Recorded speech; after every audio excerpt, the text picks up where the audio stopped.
Thank you, Mr. Chairman. Dr. Swagel, in your testimony, you addressed the issue of adverse selection. You state that there's a concern that originators would seek to obtain the government guarantee only on their riskiest loans, which of course then would result in the government winding up insuring only lower quality securities. How should we address that problem?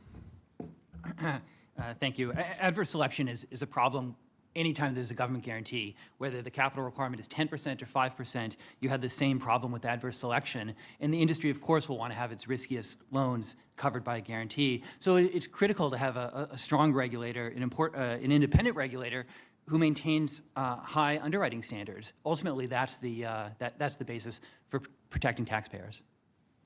Are there ways to make sure that any proposed government backstop adequately takes that into consideration? How would a regulator do that? You know, in my mind, it's important to have these standards hard-coded into the legislation, right? I think we all understand that the pressures on the regulator will be in the direction of less capital and lower standards. And that's why I would have the capital requirement specified directly in the legislation to avoid those sorts of pressures.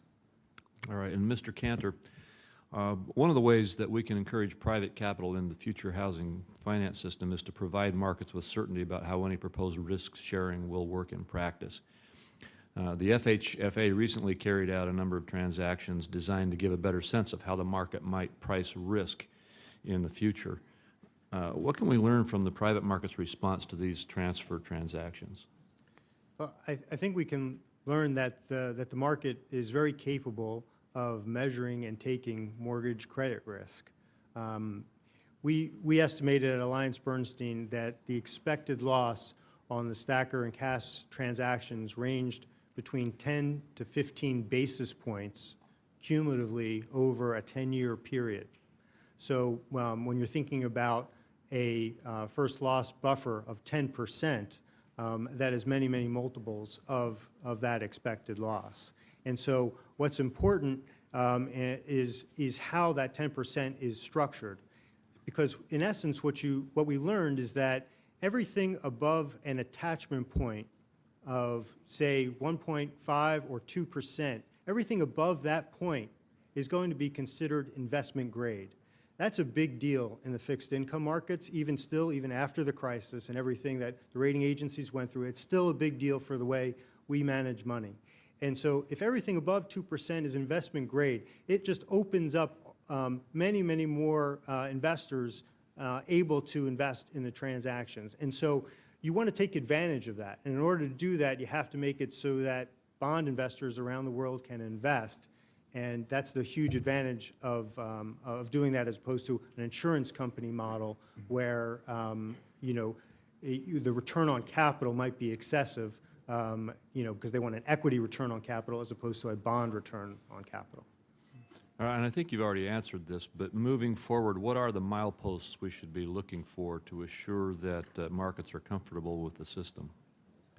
Well, certainly the acceptance of the deals and how they're trading in the marketplace. You know, as we look to transition to a new system, you know, and how that system is actually constructed and what that transition looks like is going to be key.